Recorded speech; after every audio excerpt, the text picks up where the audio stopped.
One thing I was thinking about as we start into Daniel chapter 6 is we're starting the second half of this chiasm, as we mentioned, that goes through Daniel 2 through 7. And each half of it relates a similar message, but there's also something different in the message it relates. And just as we looked at already at chapters 4 and 5, if you remember, the central message of chapters 4 and 5 was about God's supremacy, that he has dominion over kings and kingdoms. His kingdom is eternal. His dominion endures from generation to generation. This message was repeated a number of times in those two chapters.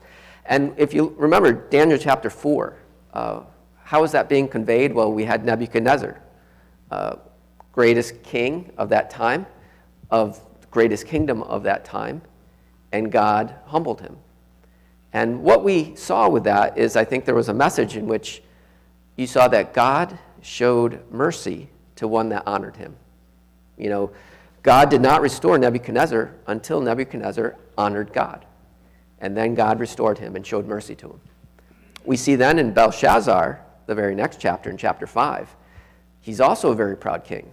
And he directly opposes God and dishonors him with taking those articles that were originally from the temple. And that dishonor, God also shows that, you know, you honor God, he shows mercy. You dishonor God, well, there was judgment for him.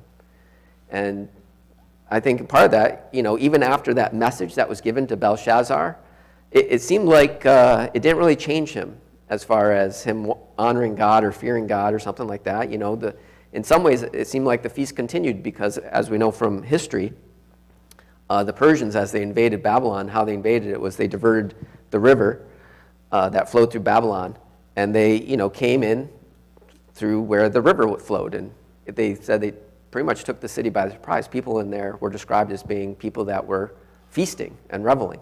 It also talks about that in Isaiah, and I'm trying to remember the other passage. I think I put it here. I'm not sure if I put it here. Let me turn this on. Oops. I didn't put it here, but I put it in my notes, which I have really quickly. It talks about it in Isaiah, and I think it was also Jeremiah, where it prophesies about the downfall of Babylon and that people will be feasting. And it even talks to them about, you know, awake, you know, soldier, get to your post and so forth, you know, alert the city that you're being invaded. And, you know, those prophecies came true. So anyways, as I think about that, and we get to chapter 6 now, you'll remember chapter 3 is the other side of this chiasm, and that's with Shadrach, Meshach, and Abednego, otherwise known as Azariah, Mishael, and Hananiah. And they, you know, were not willing to bow before that image or serve other gods. I mean, that was also implied with it. And so I think what we see both in chapter 3 and chapter 6 is a message that's kind of similar to what I saw as the messages in the 10 plagues in Egypt. The first 3 were about who is God, and there's no one like him. I think that's pretty much conveyed in 4 and 5 as well. Who is God? You know, he's the Lord. He is supreme. He has dominion. He is to be feared. And then the next part in the plagues 4 through 6 was about the distinction that God has between his people, those who are his people, and those who are not his people. And I think that's played out here in chapters 3 and 6. Not the part about God showing distinction, although he does, but I think what's emphasized is how his people show that distinction among the other people. You know, and that's true. Shadrach, Meshach, and Abednego, they portrayed in chapter 3 things that people who are called by God's name, people who are God's people, things that they will not do. And I think that in some ways relates to, as we know, the 10 Commandments. So in some ways, one of the 10 Commandments was directly what they were following and saying, yeah, we will not bow down to and serve, you know, bow down to this image. So in chapter 3, it talks about and conveys that idea of things that God's people don't do. And I think here in chapter 6, as we get into it, as we'll look at it, it's conveying the other part, which is there are things that God's people do. Not just about things you don't do, but things that God's people do. And so I think that's also part of the distinction and of what sets Daniel apart then in chapter 6 as we get into it. So first thing as we get into chapter 6 is it says in verse 1, it says, "It pleased Darius to set over the kingdom 120 satraps to be throughout the whole kingdom, and over them 3 high officials, of whom Daniel was one, to whom these satraps should give account, so that the king might suffer no loss." And one of the first problems you face with it is a little bit similar to Belshazzar. When we got to King Belshazzar, the question from people who know history was like, well, who's King Belshazzar? Because Nabonidus was the last king of Babylon, according to the history. And so they're like, who's this Belshazzar guy? Well, we have a similar problem with Darius, because historically, nothing's said about a King Darius. There's King Cyrus of Persia. There's no recording really of this Darius the Mede that's talked about here, both at the end of chapter 5 and also here in chapter 6 and otherwise, how it refers to King Darius the Mede. And so one of the questions is, who is this King Darius? Some people would say, well, this is proof that this is fictional because, otherwise it would have said King Cyrus. But one of the things I think that is, those that are defending Daniel, Bible scholars would say, it's not uncommon for people at that time to have 2 different names. Even as was mentioned with Daniel, they gave him a name of Belteshazzar. He actually had 2 different names, and probably depending on if you're talking to an Israelite, they would know him as Daniel. If you're talking to someone in Babylon, maybe they'd know him as Belteshazzar. And so you have the same thing with Shadrach, Meshach, and Abednego, different names depending on which which country or nationalities you're referring to. And so one of the questions is, well, Darius may be one of these other guys, and we have 3 main possibilities that people think about. One of these guys is probably who King Darius was. It was a different name for him. And so that's one of the things. There's Cyrus of the Persian. The thought is, well, it might have been Darius the Mede as a different name that he went by. The other thought was it could have been Cyrus's son, Cambyses. There's some Bible scholars who think it could be Gubaru, who was the governor installed by Cyrus to preside over Babylon. And so we don't really know. I'm not sure how important it is that we know that for sure, but I think in defense, I think the main point is that first one, that it's not uncommon to have more than one name that people knew someone by. And so just because history says, there's only Cyrus and Gubaru and these other names that aren't recorded here, it's just kind of that giving that understanding if people should question and say, Daniel talks about King Darius, there was no King Darius. So anyways, I just bring that up just as a thought about some of these things. And we don't really know. It could have been Cyrus. I think most of the scholars would say either it's Cyrus or it's Gubaru. But anyways, it's just interesting as far as what we might say to defend this sort of accusation. So secondly, though, as we get into it, we see that God establishes Daniel in this new kingdom as he's set up as one of the top 3 officials to preside over all these 120 satraps.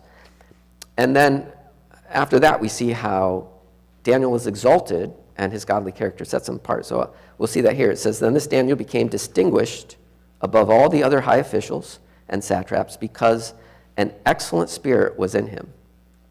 And the king planned to set him over the whole kingdom." And this idea of an excellent spirit, we saw this same exact sort of phrase referred to him by Nebuchadnezzar and by those that knew him. It seemed like everyone who knew Daniel knew there was something different about this guy. They could see some excellent spirit within him.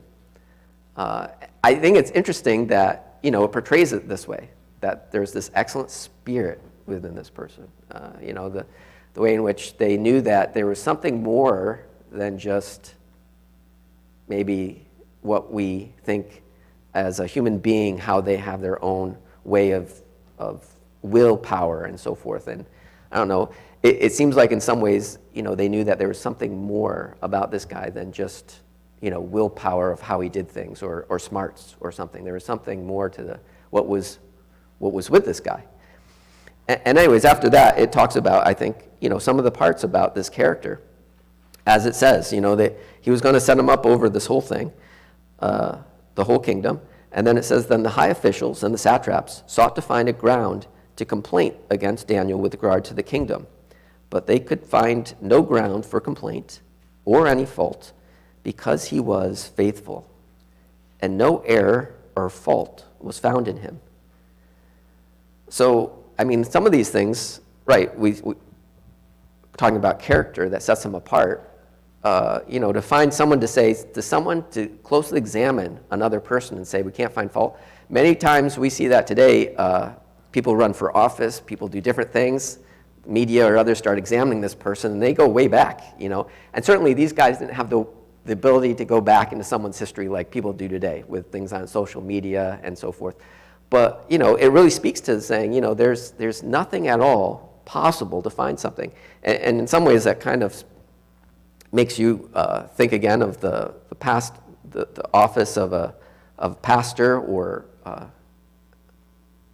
in 1 Timothy where it talks about, man of above reproof, of good reputation among people outside the church as well as in. And certainly, I think this is something that, Daniel, known for not only the spirit within him, but also being blameless in such a way that even if someone closely examined and sought for a way to find something to accuse him of, there's no error or fault found in them. That's sometimes the challenge to me. And I think to all of us, if someone wanted to find something that we did wrong, and if you took the law today and says, take the U.S. law, could someone find something to accuse you of the law today? Maybe so. If someone was to look hard enough and to try, is there some sort of law? I once was reminded of that by, I think, a number of years ago, I was dealing with a groundhog, right? And I was just saying, I know other people, they just trap the groundhog, transport it elsewhere, set it free, several miles away. So what doesn't come back to your backyard? And then, a guy at work told me, that's actually illegal. These animals are pests, and you're not allowed without a license to transport that out of your property. And you also have to have permission to wherever you're transporting it to. And I was like, but everyone's doing it. And you do it at night, no one knows, Anyways, there's a thought of who would know? And certainly, I think sometimes just the concept of saying, some of these laws were like, well, what's the point of this law? Is this law really something we need to obey? And I just, reflect on Daniel. Daniel, they couldn't find anything that he did wrong. And we're not talking about, these guys didn't look at the Bible. They didn't look at the scriptures saying, let's look about the Hebrew law and see if he disobeys it. They're talking about Babylonian law. Who knows what was involved in that sort of law as far as what you were supposed to obey. But yeah, whatever was on the books couldn't be found to have him at fault. And so, I do find that as something, worth mentioning as far as character, godly character. And so anyways, after this, we see about the treacherous plot in verses 6 through 9. Begins again after, it says, then these high officials and satraps came by agreement to the king and said to him, O King Darius, live forever. All the high officials of the kingdom, the prefects and the satraps, the counselors and the governors, are agreed that the king should establish an ordinance and enforce an injunction that whoever makes petition to any god or man for 30 days, except to you, O king, shall be cast into the den of lions. And another thing I see here is, first of all, there was this, they said it was a pact, it was an agreement. There was like a big conspiracy here to, do something with Daniel. And that's kind of like the next question that comes to mind. Why were these guys so against Daniel that it wasn't just a few disgruntled co-workers? If you think about it that way, there's 3 satraps, Daniel and 2 others. So he's kind of got 2 peers. And then he's got all 120 beneath him and these other 2. And it sounds like pretty much all 120 plus the 2 they're all in agreement. They got to do something about this Daniel guy. And why do they need to do something about this Daniel guy? I mean, the one question is, we don't have that answer. But the one thing is about this character that he had. Did that really present a problem to them in what they wanted to do, and knowing what they wouldn't be able to do with this guy in charge, what he wouldn't be allowing to happen? You have to wonder about, what kind of, as some might say, probably greed or something like that, this sort of honesty of Daniel to say, the whole idea is he set these guys up so that the king might suffer no loss, right? And it kind of gives the idea that, well, they had plans so that the king might suffer maybe a little bit of loss at their benefit. So anyways, there's sort of that sort of idea that, he wasn't, he was wanting to do right for the one he worked for, to report things honestly and accurately. I know at IBM we always have these business conduct guidelines we have to read every year and say, yes, I'm going to report everything accurately, everything's going to be correct, I'm going to be honest in all my dealings and all these other things. And you go through that and we're like, okay, no one's trying to do this, but it still happens now and then with people. There's still certain people, for whatever circumstance, that they call it, fudging a little. They fudge a little bit on the numbers. Or, it's like, well, this one, doing this thing is going to be too much trouble, so we'll just, what's the difference? Right. Just because the leader didn't remember Daniel way back when he was good and solid, being great, doesn't mean guys that were under him didn't like him. They probably remembered some of them, all right. Let's get out from under this guy, we'll make it king, make a law, and then when he disobeys it, the king did it. Yeah, right. I mean, one of the questions is who are these 120? Were these people that already knew him under the Babylonian time? Like when they set up these guys, it's probably a number of them were Babylonians as well, maybe. Not sure. But yeah, they could have already known Daniel a bit and said, well, yeah, we don't like this guy. It might have been something where they didn't like his character as far as serving God. Maybe it was something to do with that as well. Anyways, it doesn't really say, but what I find interesting as well is that in verse 7, first they all conspired, but in verse 7, they lie to the king. Because one of the things they said is all the high officials agreed. All the satraps. There's 3 satraps, or not satraps, 3 high officials. Daniel and these other 2, and they say all the high officials are agreed. And the satraps, 120 satraps, we're all agreed. And so in telling this to the king, they do lie as far as trying to get this trap for Daniel. And then, they set this narrative saying, no one but the king is to be petitioned for 30 days. And they knew Daniel was so reliable in his character of praying to God that they knew this would be a problem. So the next 2 verses, I think, holds a lot of things, verses 10 and 11, because, again, I think one of these things being portrayed is what does godly character look like? What do God's people do that sets them apart? Not just what they don't do, but what is it that they do that sets them apart? And so, verse 10, we read that when Daniel knew that the document had been signed, he went to his house where he had windows and his upper chamber open toward Jerusalem. He got down on his knees 3 times a day and prayed and gave thanks before his God as he had done previously. And so, the first thing I just noted is he was unchanged by circumstances.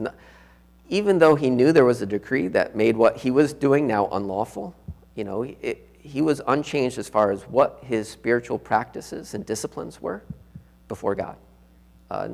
Whatever the circumstances didn't change how he prayed before God. And as it says, not just prayed before God, but it also mentions how he opened his windows. Like he didn't make it a secret. Like some might say, after it was signed, he went up there, made sure the windows were closed, and he prayed. I can pray, but I don't need everyone else to know about it, that I'm disobeying. And so, it is quite the thing to think about. Daniel, he was bold in saying, I practice these things, and I have no reason to hide it. So not only was he unchanged, but he again, when we say everyone knew his character, everyone knew about this excellent spirit, it kind of gives that evidence of like he didn't hide his faith in some way. He conveyed his faith all the time, it seems, in both his actions and probably in his speech. We know from his speech a number of times, whenever he talked, he always talked about, well, it wasn't me who knows this, but God has given me this wisdom. And so you have to think, a lot of times Daniel probably just worked into his speech saying, giving God the credit and glory in a number of different ways. And, I do wonder about that. How might we promote God more in our lives and in our speech? Not sometimes it's sort of like putting it in there as far as a way of like, how can I get God into the speech? But just as a natural way, I think for Daniel is a natural response in how he talked about things, saying, you know what, I acknowledge God fully, and as things arise, I acknowledge God's help in this area, as he's helped me with this problem or helped me with this situation with his work. So anyways, I think about that. And then one of the things that's noted there is that he did it 3 times a day. In Psalms 55, I'll go there briefly. There's mention about morning, noon, and night praying. This is probably, what he followed, this idea of praying morning, noon, and night. And then there's also how he opened his window towards Jerusalem. You read about this a bit in 2 Chronicles 6. It talks about, if God's people will pray towards the city, for as an idea of repentance to be restored. And so I think in some ways it also conveys that Daniel's not just praying to God, but he's also continuing to pray for God's people, Israel. Like that's his daily, not just daily, but 3 times a day prayer. He opens it up towards Jerusalem, praying towards the city, because he says in 2 Chronicles, something that maybe you guys can look at later. I want to get through chapter 6, so I didn't want to read it all right now, but that idea of just praying for his people to return to follow after God, and that God might then restore them, as promised. And then, as I said, a man of thanks amidst difficult circumstances. And the other thing I put there was Christ-like character. I put in 1 Peter 2, 22 to 23, because it talks about, actually, I'll turn to that one. Just when someone's accused, how he handles it. First Peter chapter 2. Because this is being said of Christ in this passage, but I'll start with 21. It says, For to this you have been called, because Christ also suffered for you, leaving you an example, so that you might follow in his steps. He committed no sin, neither was deceit found in his mouth. When he was reviled, he did not revile in return. When he suffered, he did not threaten, but continued entrusting himself to him who judges justly. And I just say this because, these guys are standing now ready to accuse him. And I think even after all that, this kind of characterizes Daniel. You're going to see in the next passages when they come and accuse Daniel and he has to come before the king that he doesn't do, he doesn't revile them or threaten these other people or do anything. You see that it's kind of like this. He's just entrusting himself to the God who judges justly, instead of trying to argue with others or get upset with other people. And I also find that, very commendable. This is a difficult thing. When someone accuses you, your first response is to be defensive, to want to exchange words back or something like that. They accuse you, you accuse them. And it's very difficult to just be accused and just listen to it and not argue or get upset with someone accusing you.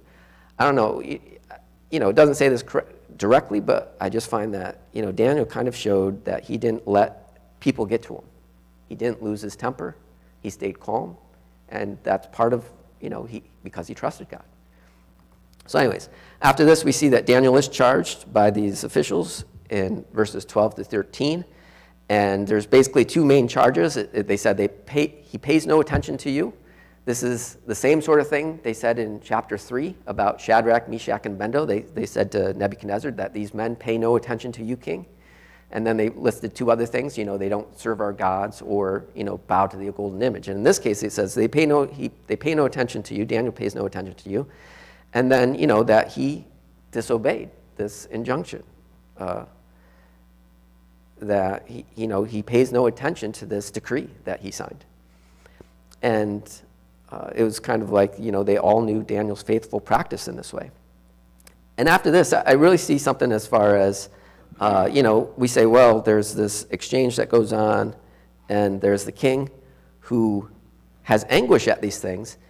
And some of these things I see, I don't know what the relationship is of King Darius, but it seems like, he very much liked Daniel, but it seemed more than that, because many of the things he talks about after that, it just seems like he knew something about Daniel's God, right, in the ways that things are conveyed. Whatever Daniel influence he had, it seemed like there was influence that God had worked from Daniel towards this king. And so you really see this anguish that the king has towards what is now what he knows to be an injustice. And so in verse 14 it says, then the king, when he heard these words, was much distressed and set to mind to deliver Daniel. And he labored till the sun went down to rescue him.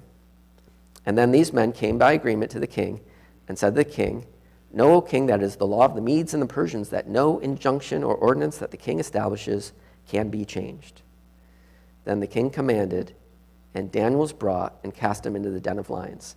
And a few things I thought about there is, this was something the king didn't want to do. He said, that according to the law, he knows that he has to follow the law and that there's, consequences for the law. So there's just this anguish that says this law is unjust and not being able, it seems, to do anything about it, that hopelessness about it. But in some ways, it almost seems like, isn't there some desire here to say, is there some higher authority he could appeal to say, who could undo this law? Who can make right something that was written wrongly? Who has a higher authority than the king? As they say here, there's no higher authority than the king. There's no higher authority than this is the law of the Medes and the Persians.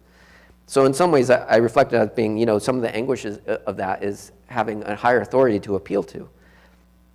And also then being forced to carry out injustice. As the king had to command Daniel to be brought and thrown into the lion's den, we understand from the passage this is something he definitely didn't desire to do. And I really wonder about the king, knowing that he had to sentence Daniel in such a way that he didn't want to do it, but he knew that he was compelled by this unjust law that he himself had signed. I do wonder about the regret that the king had over some of these things. And then also just as he does it, what I find remarkable is the king's response, where he says to Daniel in verse 16, he says, may your God, whom you serve continually, deliver you. So, once again, this anguish the king is feeling, the regret he's feeling, and just, again, like we said, there was a hope for a higher person to appeal to. And in some ways, I think, it shows that Darius is hoping for that. Would this higher authority right the wrong? And that's really his hope, that the higher authority would correct the law here and deliver him. So anyways, I find it interesting. Also, it mentions that he fasted. He went home and fasted. It says he kept things from him. This whole notion of being devoted to this, I don't know. It doesn't say directly that he was praying, but it seemed somehow that he was probably very much desiring God to intervene through this activity. And I find it sometimes remarkable because here's this king, we don't really know his situation for sure, but he's desiring to fast, to do something by which he says, appeal to this God of Daniel, to say, may this God intercede, may he deliver him.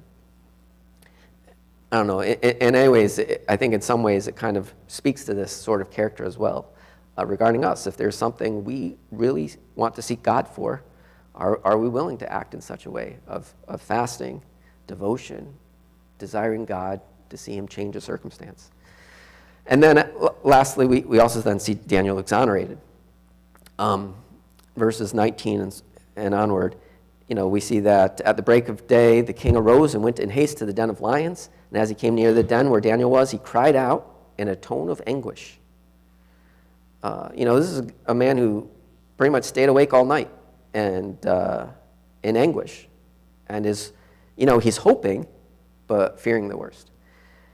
And the king cried out, declared to Daniel, "O Daniel, servant of the living God." And this is another thing I noted, that he knows him not just as someone who worships God, but he's a servant of God. And he has your God, whom you serve continually. Once more, he said this a few times, that Daniel is someone who serves God continuously. Once more, speaks to a character that everyone could know, that says this is someone that doesn't just worship a certain religion, doesn't just worship God. He's someone who serves his God continually in everything he does. And so he says, serve continually, been able to deliver you from the lions. Daniel said to the king, "O king, live forever. My God sent his angel and shut the lions' mouths, and they have not harmed me, because I was found blameless before him." And so in another way, I also see that, God as the supreme judge, he executes his own justice in this. He overrides the law and the justice that unjust law would have promoted. And we see God as the supreme judge, really, is what I think is also being conveyed. God, the supreme judge, conveys that, this person, through his actions, is indeed blameless. It's the same thing he did with Shadrach, Meshach, and Abednego. The justice there of injustice demanded they be thrown into the fiery furnace. And God kept them safe to show that as the just judge, he pronounced them blameless once more. So a few verses I put in there is not only that, we also see that justice happens to those that promoted injustice as they get thrown into the lion's den. But I wrote in there briefly, Proverbs 11:8, the righteous person is rescued from trouble, and it falls on the wicked instead. Proverbs 20:22, do not say, "I will repay evil." Wait for the Lord, and he will deliver you. That same idea, I think, of Christ-like character that says, trust in God to deliver you, instead of arguing or reviling someone in turn. And then, Romans 12 as well, which relates to something like that. And I'll just leave here as our time's about over. But after that, we see Darius's decree where God is once more honored. And one of the things, the main concept that I think he's trying to convey to everyone is that everyone should fear God.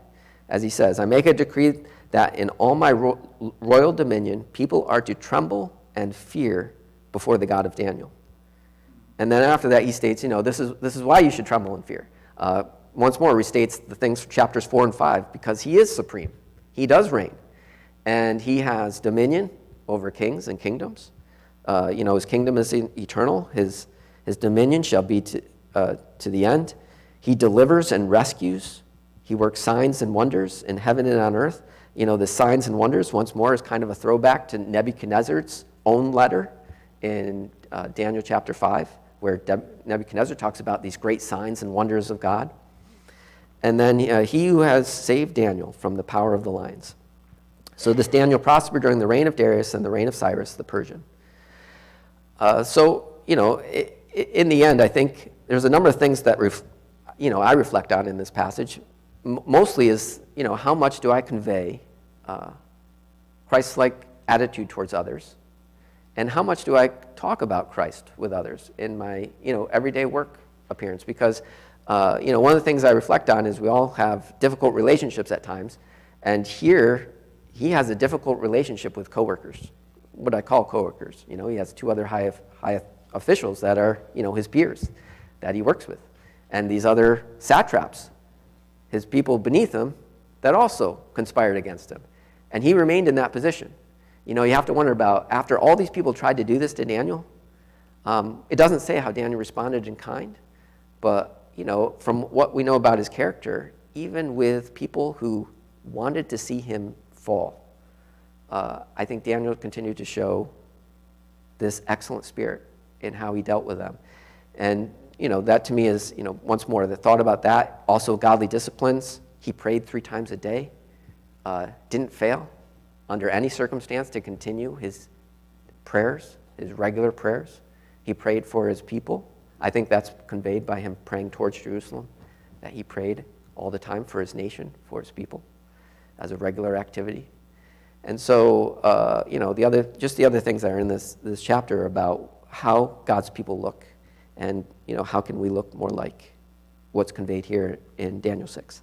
So anyways, I'll just end there, just a few minutes over, and close briefly in a word of prayer. Dear Heavenly Father, we thank you once more for your word. We thank you for this character that Daniel displayed. We thank you for your Holy Spirit that helps us to live different from other people in this world. May we trust you to change our hearts, to change our attitudes, change our works. May we seek to look each day for how we can minister for you.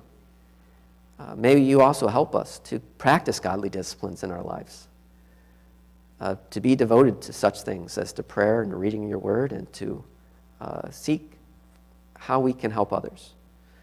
I just thank you once more for this word that we have today, and I pray once more that as the message begins, that we might worship with hearts desirous to see you in your return, with hearts desirous to see you truly reign here on earth again, as your Son will come.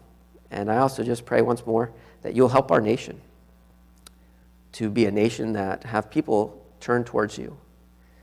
And in Jesus' name I pray, amen.